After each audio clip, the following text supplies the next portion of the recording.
Company sa balita, komentaryo, isyu, serbisyo publiko. Aksyon Radio! Sa Bacolod, Aksyon Radio! Aksyon Radio! Action Radio Philippine Standard Time, las 6:06. This time check is brought to you by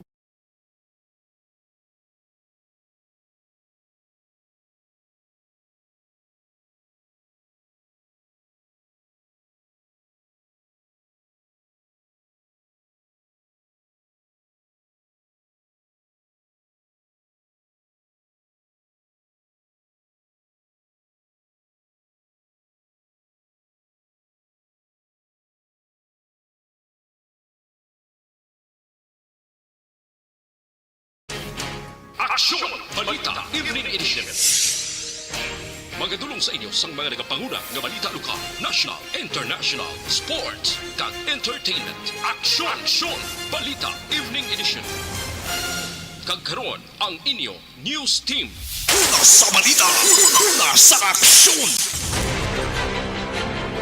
Mayong gabi syudad sa Bacolod, Western Visayas, kag bugos nga Pilipinas. Welcome na sa pagpangalagad sang Aksyon na Balita Evening Edition. Karon nga adlaw, Martes, Agosto 24, tuig 2021. Makitan kita live sa mon official Facebook page kag sa YouTube channel ang Aksyon Radyo Bacolod, kag mabatian pa sa www.aksyonradyobacolod.com.ph. Kaming inyo mga tagbalita. Aksyon ang Defensor. Kag Aksyon Dale Salazar para sa mga headlines. Una kita sa mga balita lokal. 62 ka mga MSME sa Bacolod nakapasar sa safety seal sang DTI. Kontrata sa mga contact tracers sa Bacolod City, ginpalawi. Sa balita national, dungan nga pagkaon sa mga lubrahan, ginalantaw makatugas ang COVID-19 transmission. Implementasyon sa mandatory PMVIC testing, ginpa-hold sa LTO. Detalye sa mga balita lokal pagkatapos gid lamang sini.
Lasay sa 15 Aksyon Radio Philippine Standard Time kagkaron sa detalye na sang mga balita lokal.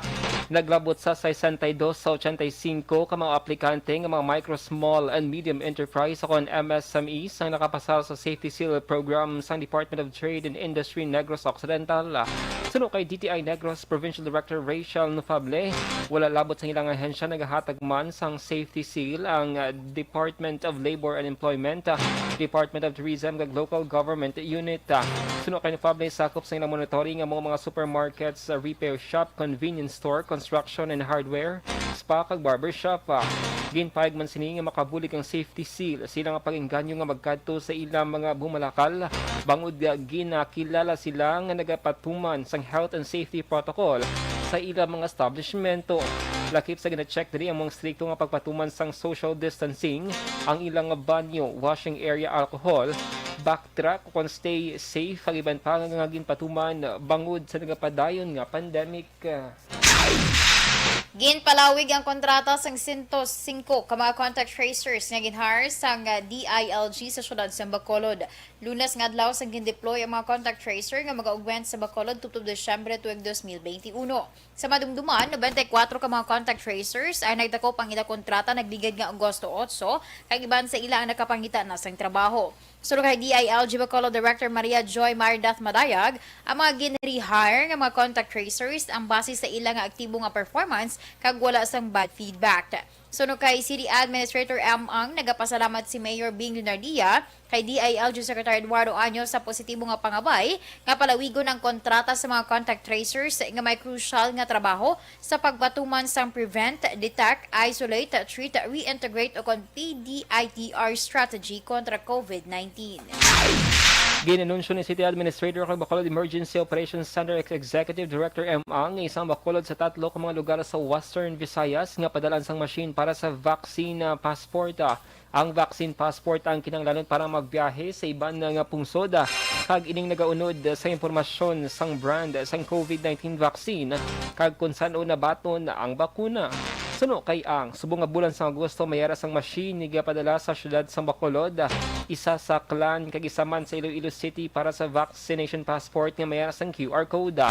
Ginpayag sa opisyal nga Bureau of Quarantine o BOQ ang mag-i-issue man sang vaccination passport kag ang datos ang magagikan sa COVID-19 Vaccination Council o COVAX ang syudad.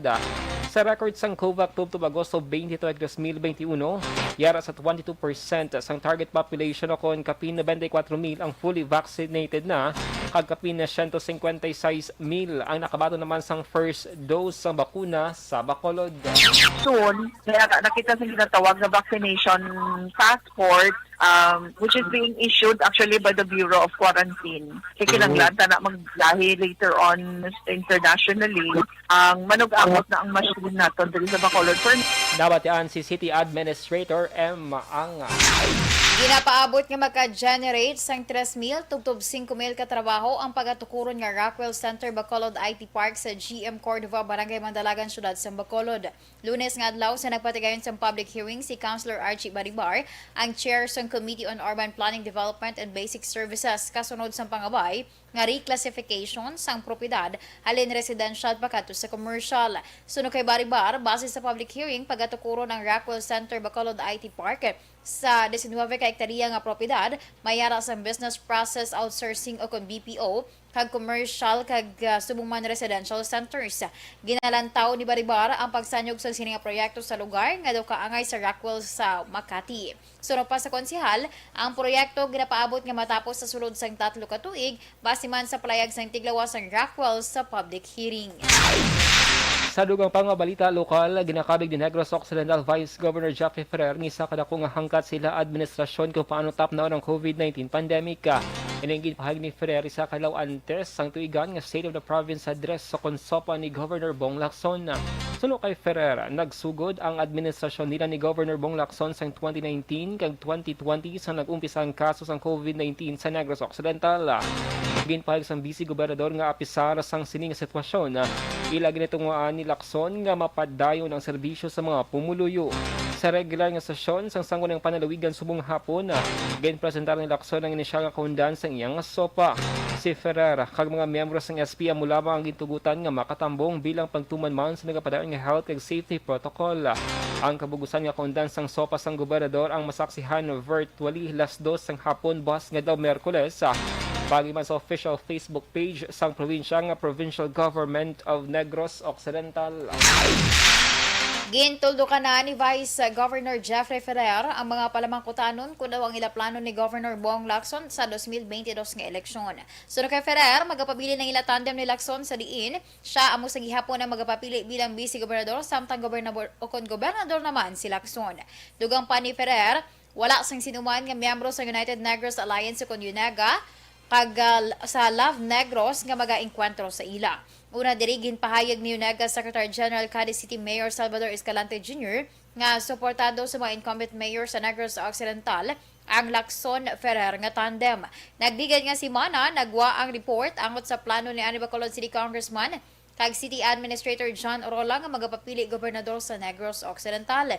Inipaagi sa mga post sa Facebook page nga nagapanawagan sa iya nga magpapili gobernador kag nakapost man sa One Orola Daily nga nagapakita sang logo nga nagasiling Run JNO Run. Una sa balita, una sa aksyon. Lasay sa 22 Aksyon Radio Philippines Standard Time. Vitamin C balang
Lasay si Media Action Radio Philippine Standard Time DTX 500 capsule sa may mga fatty liver maayo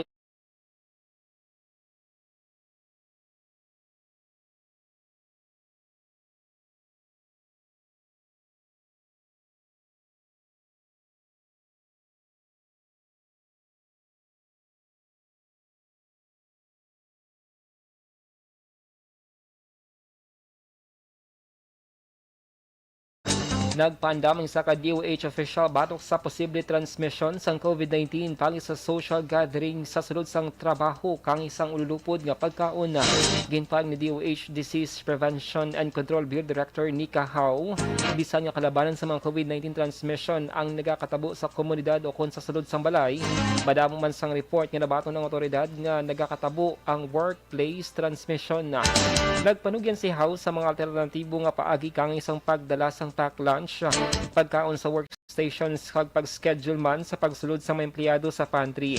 Suno kay How, ginarekomendar man ang pag-usas sang dividers, pag-limit sa mga bisita, kag dapat masiguro nga maayong ventilation sa pantry. Samtang ginpag ni Labor Assistant Secretary Maria Teresita Cueco nga may nagakatabo man nga clustering sang COVID-19 cases sa pila ka industriya kang isang manufacturing, construction kag BPO. Ginmando ni Transportation Secretary Arthur Tugade sa Land Transportation Office kon LTO nga temporaryo i-hold ang implementasyon sang memorandum nga nagamando sa tanan nga regional offices nga i-adapt ang mandatory private motor vehicle inspection centers kon PMVIC testing nga sakop sang ila geographic areas of responsibility. Sa iya privilege speech, ginpakamalawot ni Senator Grace po ang implementasyon sa mandatory PMVIC testing sa panahon sa pandemic kag sa presensya sang mas makalalaton nga Delta variant sang coronavirus sa diin mapuno sa malawig nga pila kag wala sang social distancing ang mga PMVICs. Tungod sinigin man duman ito gadi sa LTO nga i-review ang pulisa kag ipabilin ang registration process sa diin pwede makapili ang mga motorista sa PMVIC kag sa private emission testing center para sa vehicle inspection. Ginpahal ni Justice Secretary Minardo Guevara nga ang kinasuhestyon nga bubble para sa mga tawo nga fully vaccinated kontra COVID-19 ang dapat iduso sa tiyon nga mayoriya sa mga Pinoy ay nakakompleto na sa pagpabakuna. Ining reaksyon ni Guevara sa palayag ni Presidential Advisor for Entrepreneurship Jose Maria Joey Concepcion III nga nagsiling nga ipatuman ang restriction sa mga wala mabakunahan sa tiyon nga malambot na sang LGU sang vaccination rate nga 70% to 80%. Suro kay Guevara, iyan ang intindihan ng tuyo sa proposal ni Concepcion nga makahulag ang mga bakunado para mapasangkad ang pila ka sektor sang ekonomiya.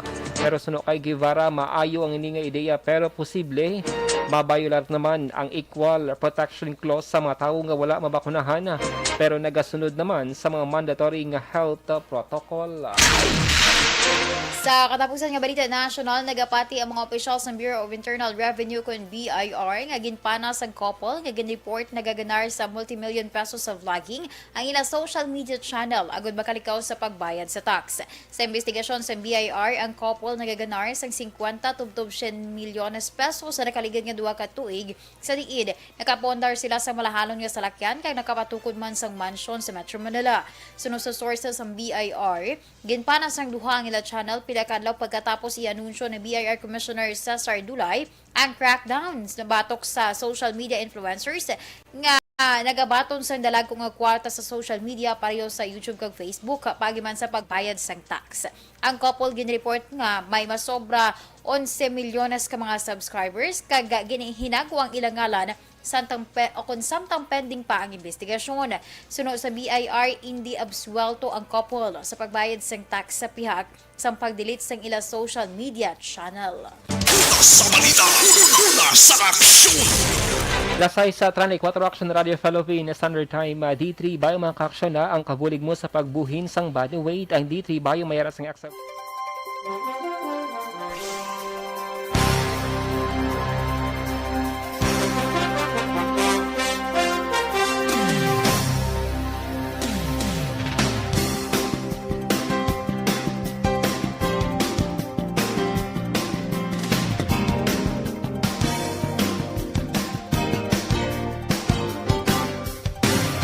Standard Time.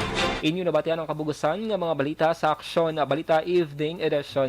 Karon nga daw Martes Agosto 24, tuwig 2021. Salamat kaming inyo mga tag-balita. Aksyon and Defensor. Kag-Aksyon Dale Salazar. Una sa balita, una sa aksyon. Sa Bacolod, Aksyon Radio. Sa Bacolod, Aksyon Radio. Aksyon Radio.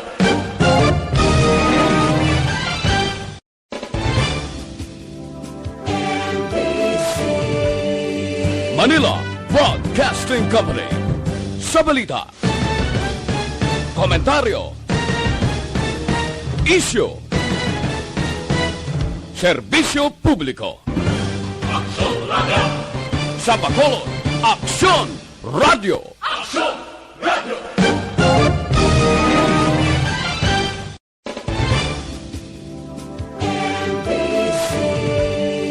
Manila Broadcasting Company.